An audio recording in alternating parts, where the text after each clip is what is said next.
Ya, Assalamualaikum warahmatullahi wabarakatuh. Kembali lagi di mata kuliah Mekanika Fluida 1. Kali ini kita akan membahas sifat fluida ya. Sifat fluida secara lebih spesifik adalah viskositas.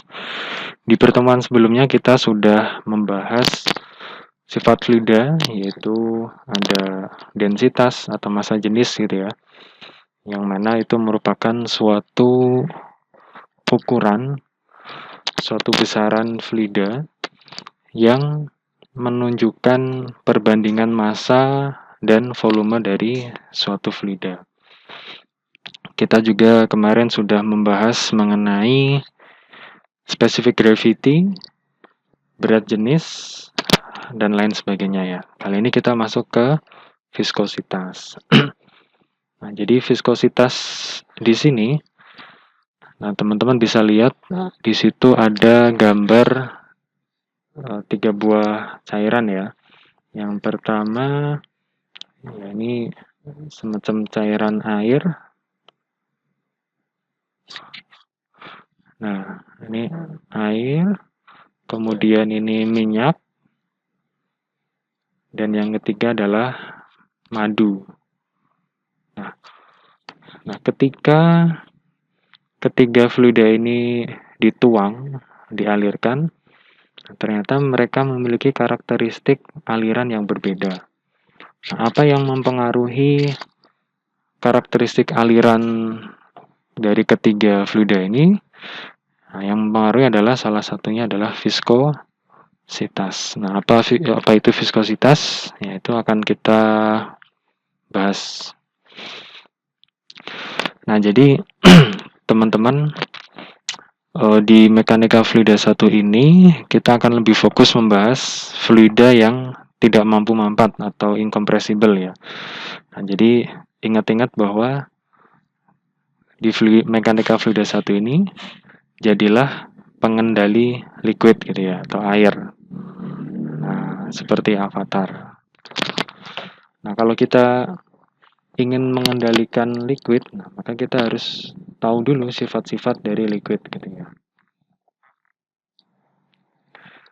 Nah, viskositas ini ada salah satu percobaan bagaimana suatu bola baja gitu ya, bola baja dengan massa yang sama ketika dia dicemplungkan di 4 jenis oli yang berbeda. Jadi ini eh, nama dari keempat jenis oli. Nah, ternyata ketika difoto waktu yang sama, si bola baja ini kecepatan tempuhnya berbeda untuk satu oli dengan oli yang lain. Maka intuisi kita mengatakan berarti ketiga oli ini memiliki sifat yang berbeda. Apa yang menyebabkan ya kita sebut sebagai viskositas. Ada orang lain itu menyebut viskositas sebagai kekentalan. Jadi semakin kental, maka ketika bola baja ini dicemplungkan, dia akan lebih lama dalam mengalir di dalam fluida tersebut. Jadi ya ini boleh dibilang kekentalan. Namun secara prinsip nanti akan kita coba bahas apa sebenarnya viskositas itu, satuannya apa, kemudian aplikasinya di teknik mesin itu nanti di apanya gitu ya. Nah, viskositas sendiri itu merupakan sebuah sifat gitu ya, properti yang merepresentasikan hambatan internal. Jadi internal resisten dari suatu fluida untuk dia bisa mengalir. Nah, jadi di sini adalah kata kuncinya adalah dia hambatan internal yang dimiliki oleh masing-masing fluida. Nah, viskositas bisa dikaitkan juga dengan di sini adalah gaya seret atau drag force gitu ya. Jadi di sini dicontohkan ada elang yang dia terbang di udara atau air ini ya. Kemudian ada hiu yang dia berenang di air atau water ini ya maksudnya. Nah, maka drag force itu berarti gaya yang berlawanan arah dengan arah laju dari benda gitu ya. Si hiu sama si elangnya itu ke kanan, maka drag force-nya itu berlawanan arah ke kiri. Nah, maka salah satu yang mempengaruhi drag force ini adalah si viskositas dari fluida yang mereka hadapi. Nah, kita masuk ke konsep fisis yang nanti akan kita coba analisis secara matematis. Apa itu besaran viskositas, apa satuannya. Nah, jadi viskositas bisa digambarkan, bisa kita analisis seperti, nah ini ada suatu celah gitu ya. Katakanlah ini adalah suatu celah yang bagian bawah ini adalah, katakanlah misalkan pelat bawah, pelatnya ini diam gitu ya. Jadi dia kecepatannya 0. Kemudian di sisi luar itu ada pelat yang dia pelatnya bergerak.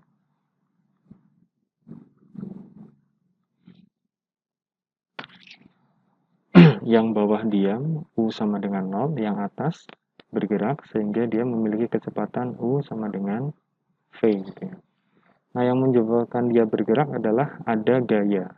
Ada force di sini F. Force di sini menyebabkan pelat atas bergerak sehingga ketika diamati pada celah tersebut, yang celah ini berisi fluida gitu ya. Ternyata setelah diamati terdapat perbedaan kecepatan gitu ya berdasarkan lebar celah ini. Jadi beda L, maka kecepatan fluida itu berbeda. Jadi misalkan yang ke arah kanan itu sumbu X, yang ke atas adalah sumbu Y, maka dari mulai Y0 sampai YL itu U-nya berbeda. Maka kita sebut ada perubahan kecepatan U setiap perubahan ketinggian Y gitu ya.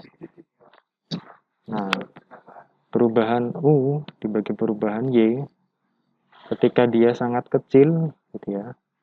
Ketika dia sangat kecil setara dengan delta U per delta Y. Nah, ini yang dulu di mata kuliah matematika 1 disebut sebagai gradien atau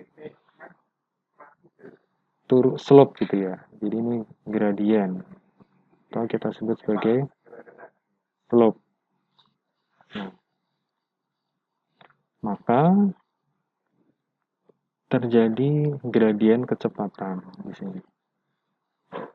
Yang mana dirumuskan bahwa besarnya tegangan geser tau ini adalah tegangan geser. Tegangan geser itu besarnya setara dengan gradien kecepatan yang timbul pada fluida. Nah, ini setara. Agar nilainya menjadi sama dengan, tau itu bernilai sama dengan ketika suatu besaran yang disebut sebagai viskositas dikali dengan gradien kecepatan tersebut. Nah, jadi adanya viskositas di sini menyebabkan yang tadinya ini cuma setara menjadi sama dengan. Jadi besarnya tegangan geser itu sama dengan viskositas dikali dengan gradien kecepatan yang terjadi pada fluida. Nah, tegangan geser, sebenarnya tegangan itu dia mirip dengan tekanan. Jadi kita tahu tekanan atau P, pressure gitu ya, itu sama dengan perbandingan gaya dibagi dengan luasan. Nah, maka besar gaya force yang menyebabkan si plat atas ini bergerak, F, itu setara dengan P dikali dengan A. Yang mana P di sini itu sama dengan si shear stress.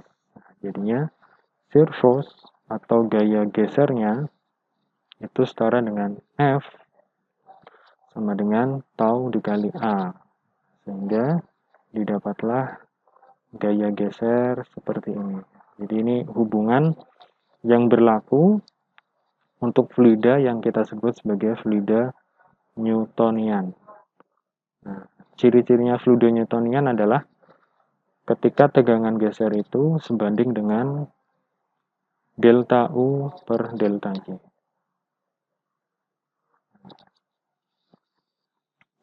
Kemudian satuannya apa? Satuan untuk viskositas mu, ini dibacanya adalah mu. Koefisien untuk mu atau disebut juga sebagai viskositas dinamik. Viskositas dinamik itu satuannya adalah kilogram per meter detik, atau Pascal sekon PAS. Dalam di lapangan biasanya lebih dikenal dengan poise.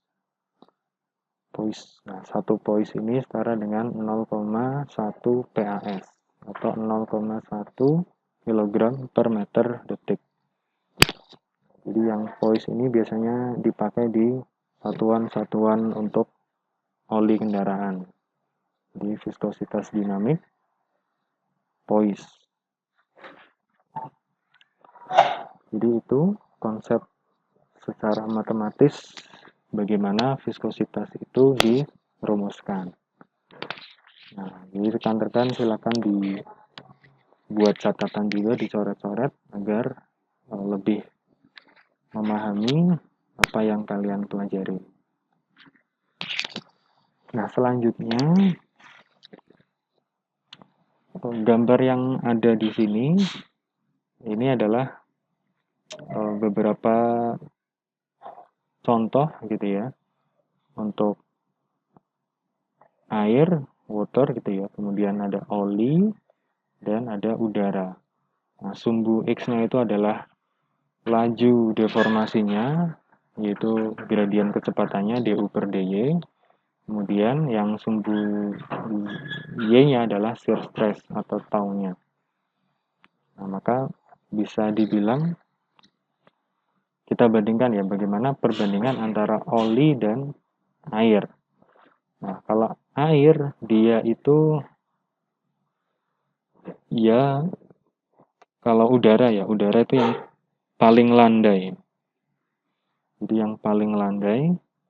Kemudian air dia kemiringannya ya lebih curam sedikit.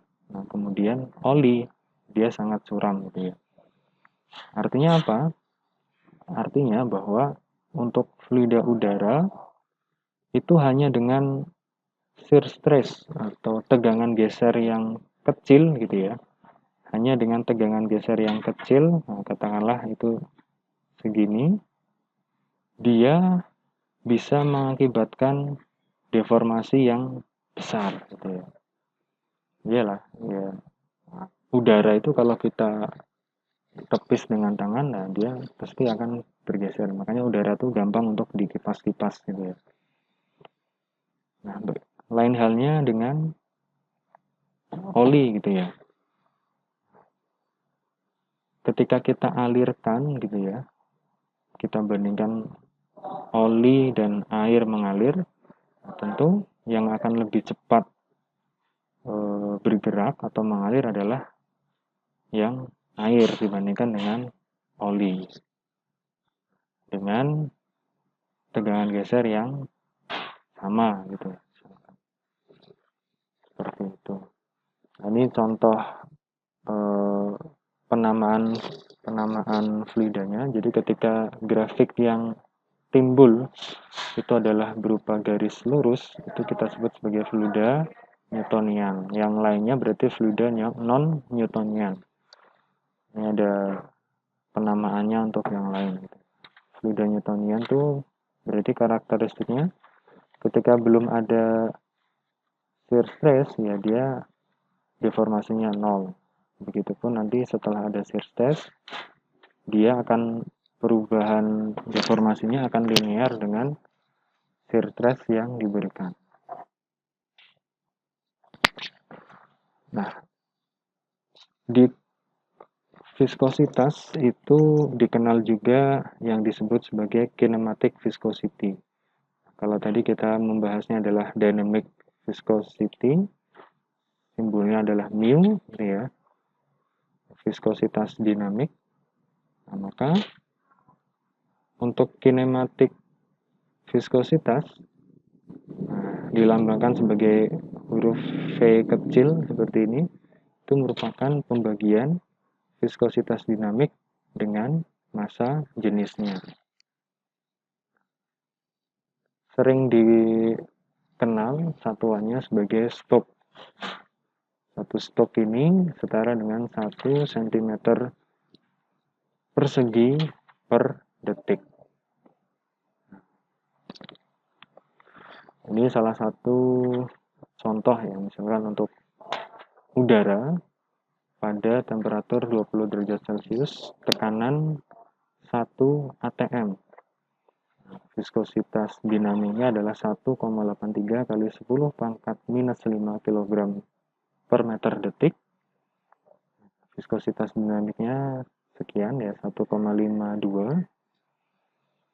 Nah, ini perbedaannya adalah ketika tekanannya diperbesar. Ternyata untuk udara dia tidak terlalu berpengaruh untuk viskositas dinamiknya, tetapi untuk viskositas kinematiknya dia dipengaruhi oleh tekanan. Gitu ya.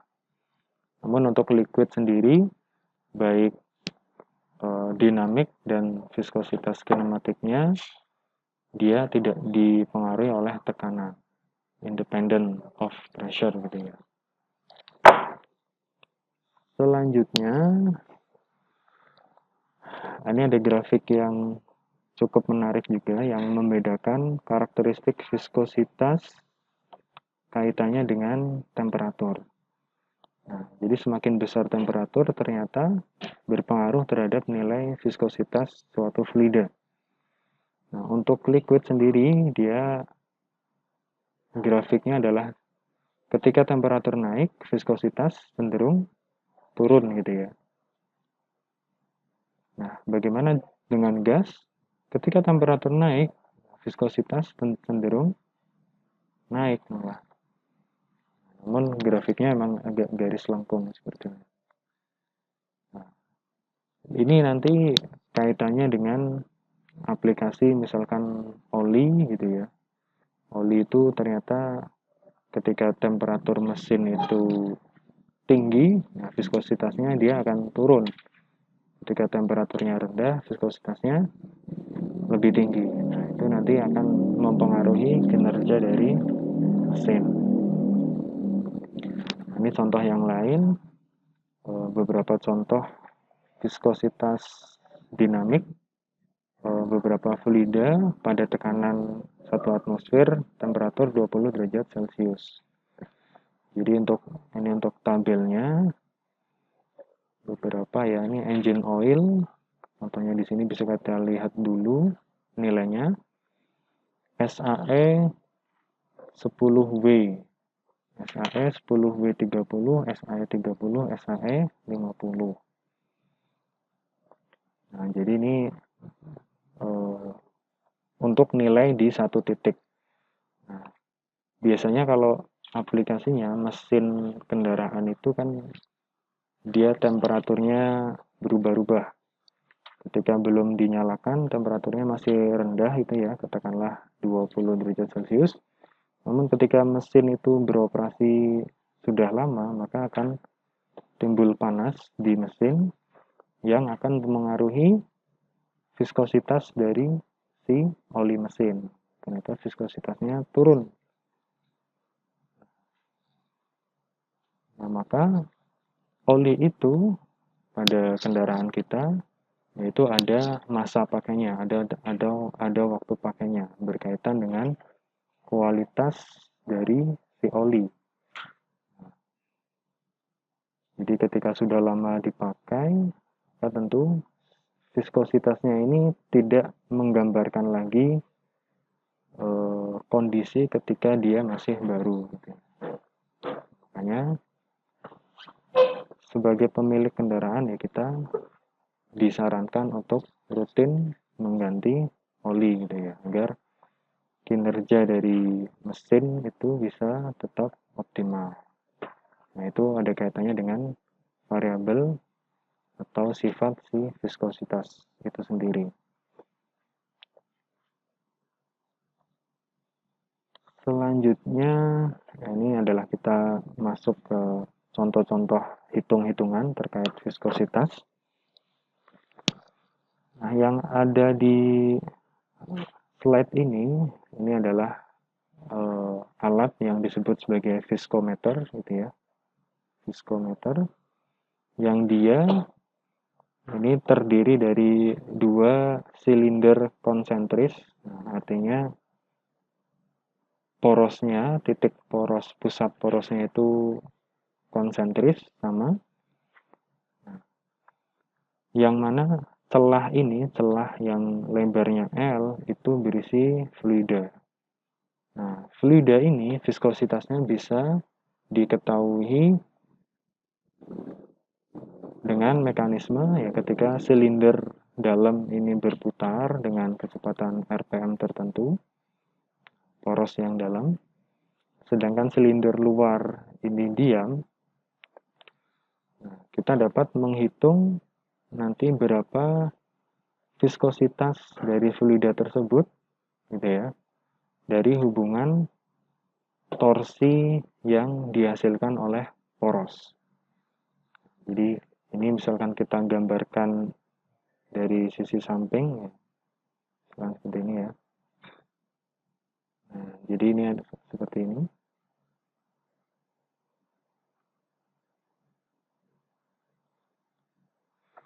Jadi ini dari tampak depan, ini ada R kecil ya, kemudian ini ada celahnya adalah L kecil. Nah, kemudian si poros ini atau si silinder ini juga punya panjang L besar. Jadi L ini adalah panjang dari silinder.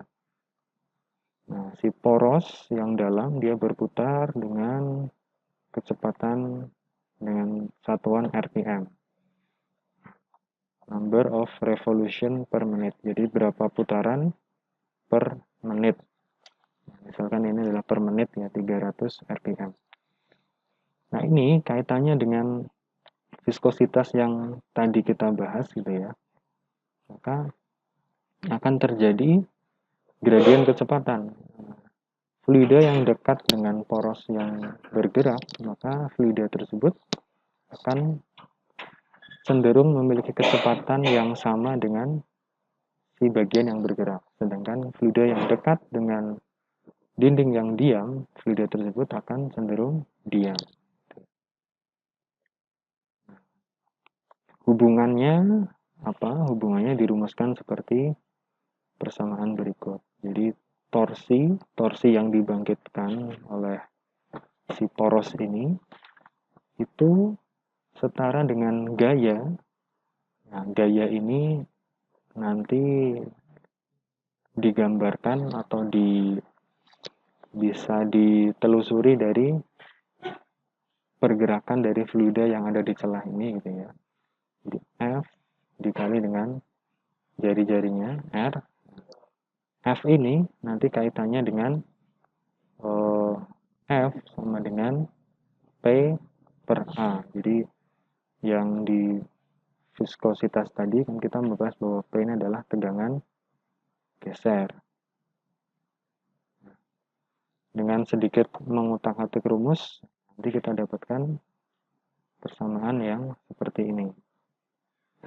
Nah, jadi ada komponen viskositas di sana yang mempengaruhi pergerakan dari fluida yang ada di celah tersebut. Nah, omega ini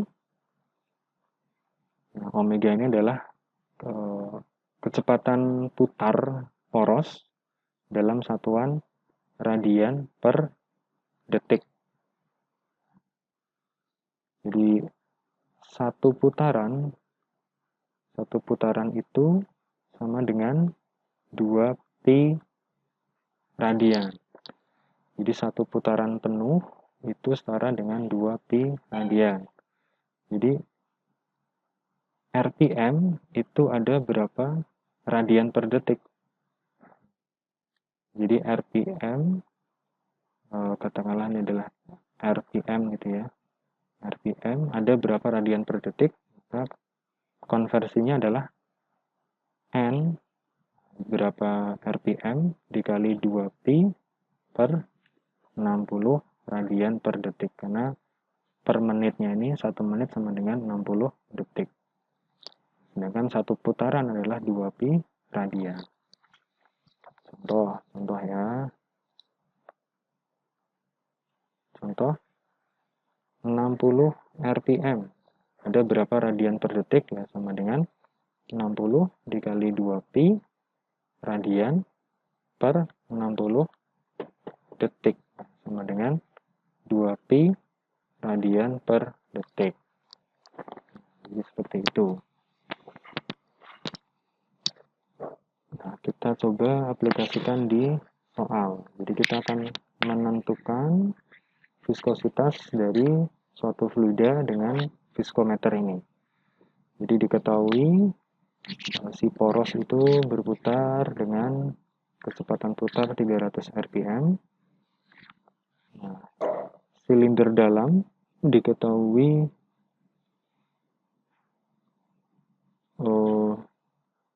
ya, kita tulis ulang, diketahui panjang silindernya berarti L besar itu adalah 40 cm di 0,4 meter gitu ya.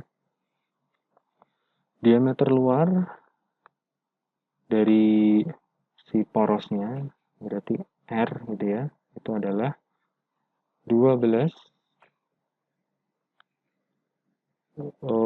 diameter berarti diameternya adalah 12 cm berarti R-nya adalah 6 cm atau 0,06 meter.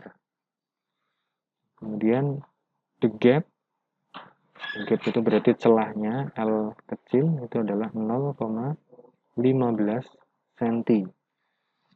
Jadi ini sama dengan 1,5 mili ya, 1,5 milimeter. Atau kalau dalam meter berarti 0,0015 meter. Nah, putarannya itu adalah 300 rpm. Kemudian torsi yang terukur itu adalah 1,8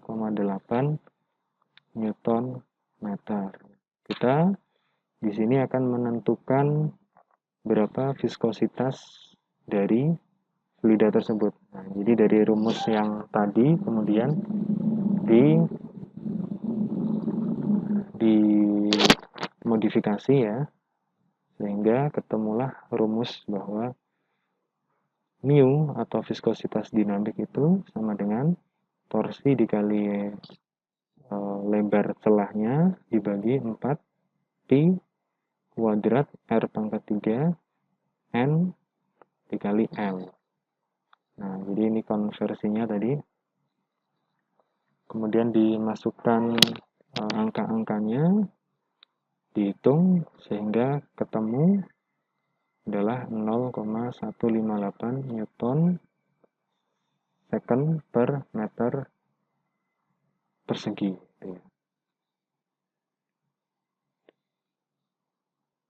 Nah, jadi untuk perhitungan kali ini tidak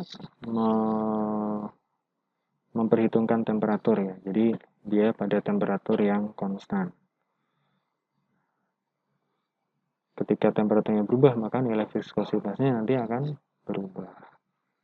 Jadi ini salah satu contoh soal bagaimana kita bisa menghitung viskositas dari suatu fluida. Sampai di sini dulu materi tentang sifat fluida yaitu viskositas. Silakan teman-teman bisa mengulangi lagi sambil melihat video, kemudian sambil dicatat dan coba dikerjakan soalnya lagi, dan nanti coba latihan untuk mengerjakan tugas menghitung viskositas dari suatu fluida. Terima kasih. Assalamualaikum warahmatullahi wabarakatuh.